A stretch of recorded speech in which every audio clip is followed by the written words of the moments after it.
Thank you, everybody, for listening and watching the N-Word for Nerd podcast. Remember to like, share, subscribe to Headcanon Circus everywhere on YouTube, Facebook, Anchor FM, Spotify, Apple Podcasts, Google Podcasts. Again, Headcanon Circus everywhere. And if you're doing it on YouTube, please remember to hit the bell so you can be notified when we post.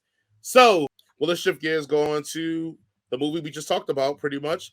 Let's talk about Red Notice. That is a Netflix movie that is starring with The Rock, Ryan Reynolds, who is, my best friend and favorite person in the world, and Gal Gadot, who I wish was my best friend and favorite person in the world. And so the synopsis of this movie is, in the world of international crime, an Interpol agent runs to hunt down and capture the world's most wanted art thief. All right, Jason, Duke of all nerds, what are your thoughts about Red Notice? Is her last name pronounced Gadot or Gadot? Let's go. I always thought Gadot, yeah. Either way, it doesn't matter because this movie's meh. It's fine. There's nothing too offensive about it, and there's nothing too great about it either to me. The pairing of The Rock and Ryan Reynolds, it works. Ryan Reynolds is definitely Van Wilder turned to 11 on this one, so he's all quippy and snarky and stuff, which, whether you like that or not, you will find different mileage out of that. Personally, I think it's, starting to wear a little thin for me. We get it, Ryan Reynolds. You are quick-witted. Do something else now, please. I enjoy Ryan Reynolds when he does more dramatic parts. That's why I enjoy Ryan Reynolds. The Rock is, as always, is charming and muscular, and he's got his veins popping out, and he does The Rock stuff. Mm-hmm. Gal Gadot can be replaced by a cardboard cutout of a person. I mean, honestly, she's, in my opinion, this is no, offense to her as a person. I'm sure she's a wonderful human being, but her acting to me has always been a little bit bland, a little stale. So, in this movie, she's in it.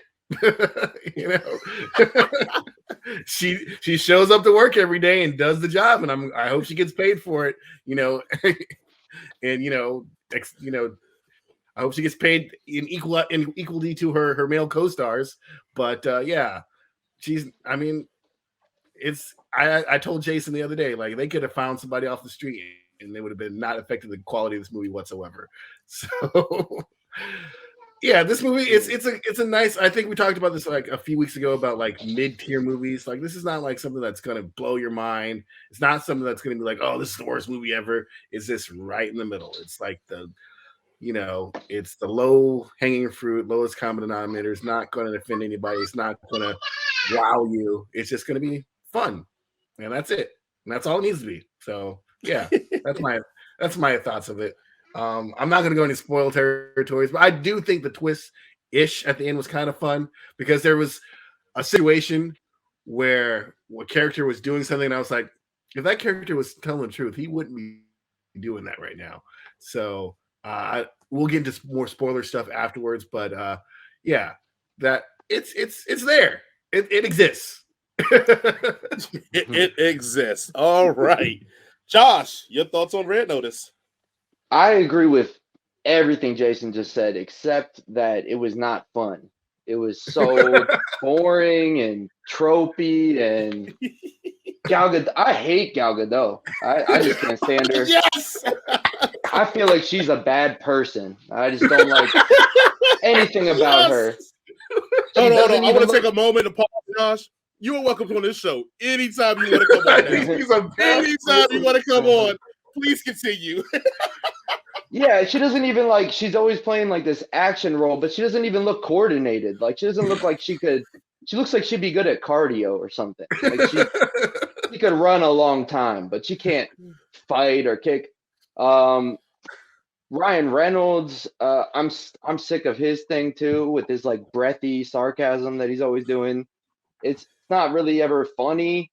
I'm one of the few people that hates Deadpool.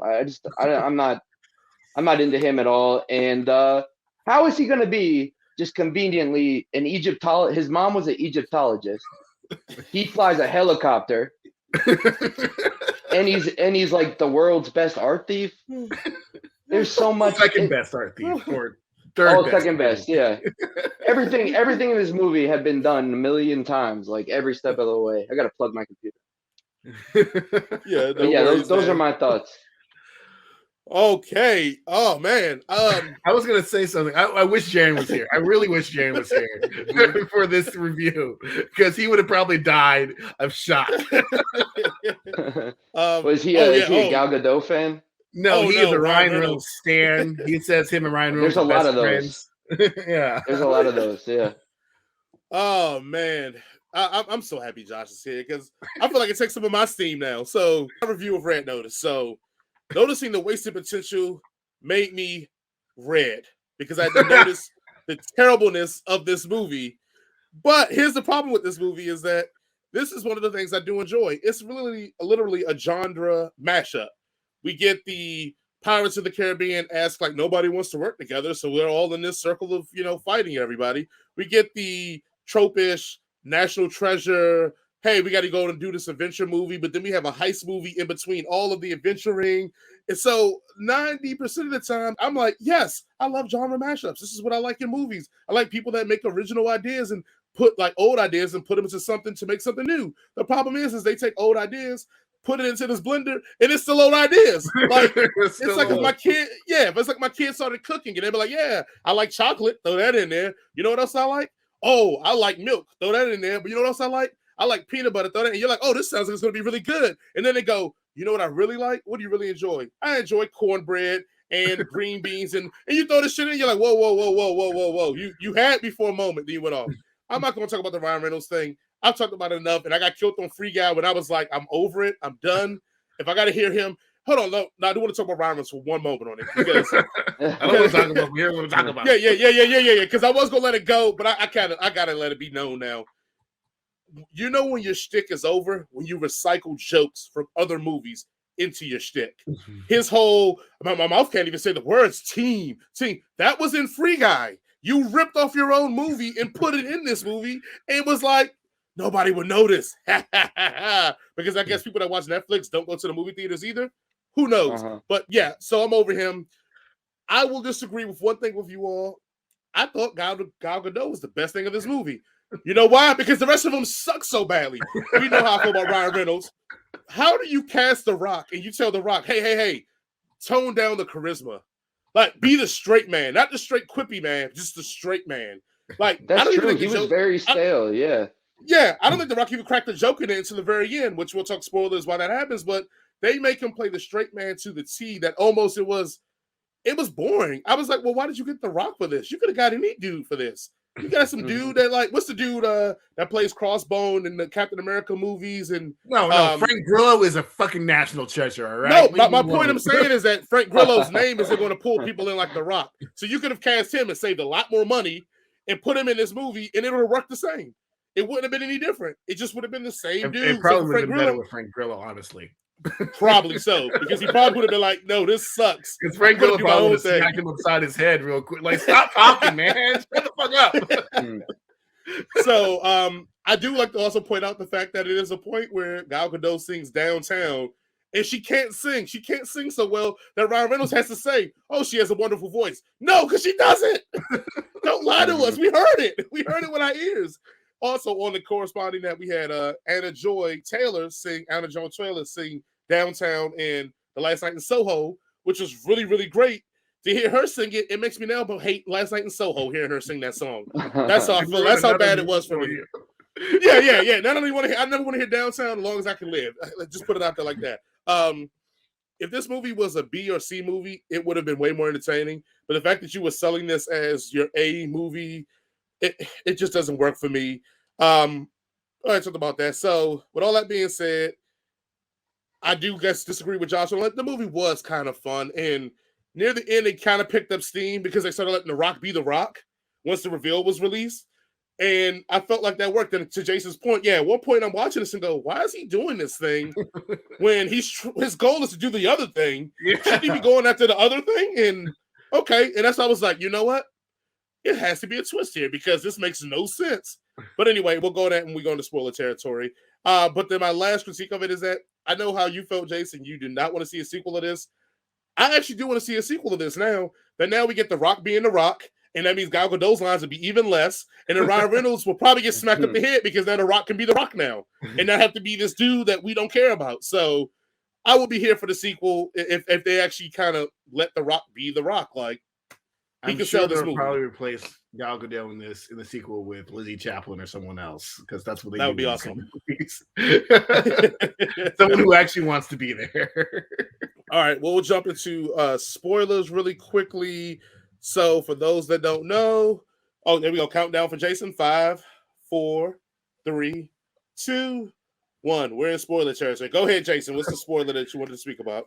The Rock is a bad guy the whole entire time, and it's like he's supposed to be a cop, and then he starts shooting at cops, and you're like, cops don't shoot at cops. Like, they don't shoot at cops. That's called a crime when you're a cop. If you shoot at cops, even if you're not hitting them, if you're still shooting at them, you're going to go to jail.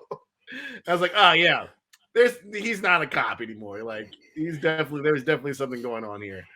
It's like, and it turns out that him and Gal Gadot are in it on the whole entire time, which I don't buy. You know, they have no like chemistry whatsoever. But that's because Gal Gadot is, you know, a cardboard cutout of a human being. Yeah, she can't have chemistry with anybody. Yeah. Does this make us appreciate Chris Pine more, that he was able to pull off Wonder Woman and that chemistry there?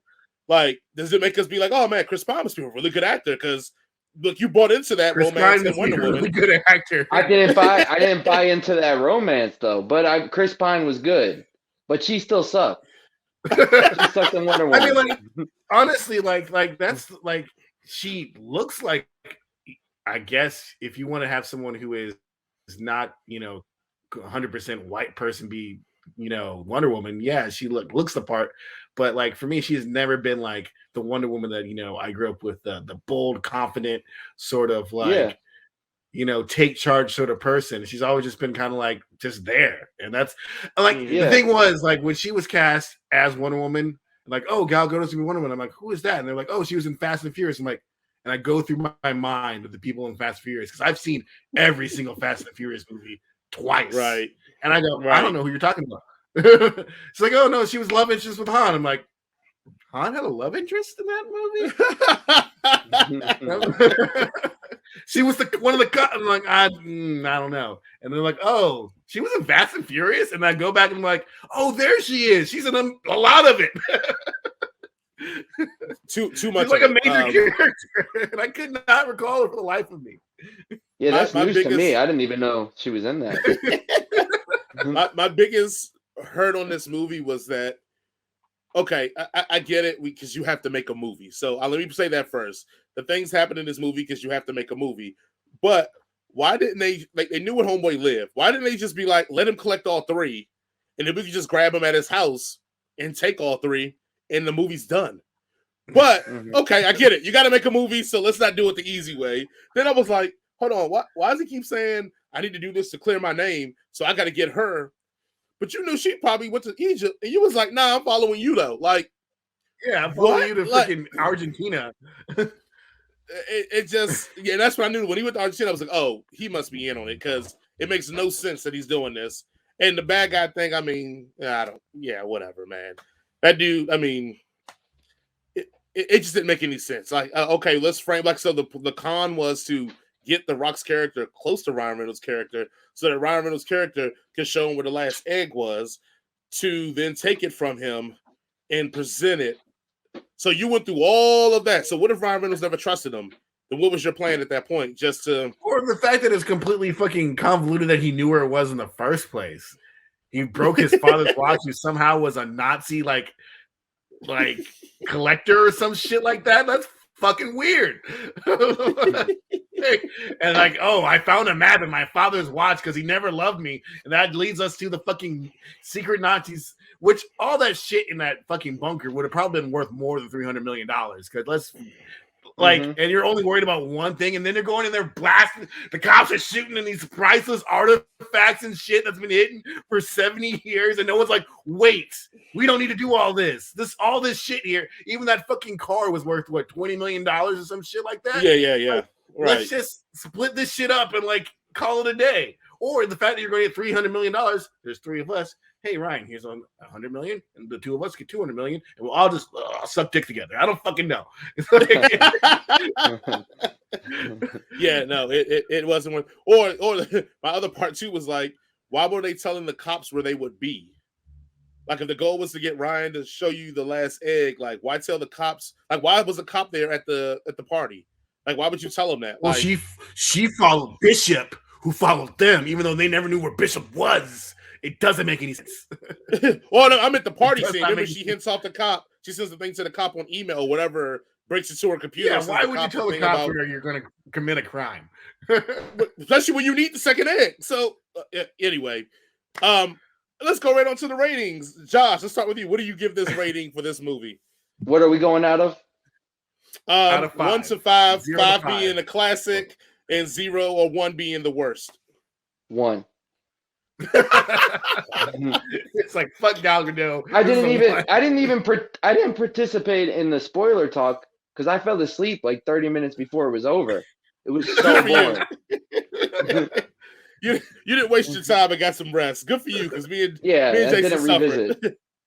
What about Jason, you guys? What is your? I mean, for me, it's not that bad. So I'll just give it a 2. It's there. As I said, it exists. Yeah, it's on the same part. You know, it's funny because Halloween Kills, I fucking hated, and I gave that a 2. I hated it. Ooh, Halloween Kills is the 1 as well. Halloween Kills is worse than Red Notice. All right, I gave it a 2 as well. Let's go.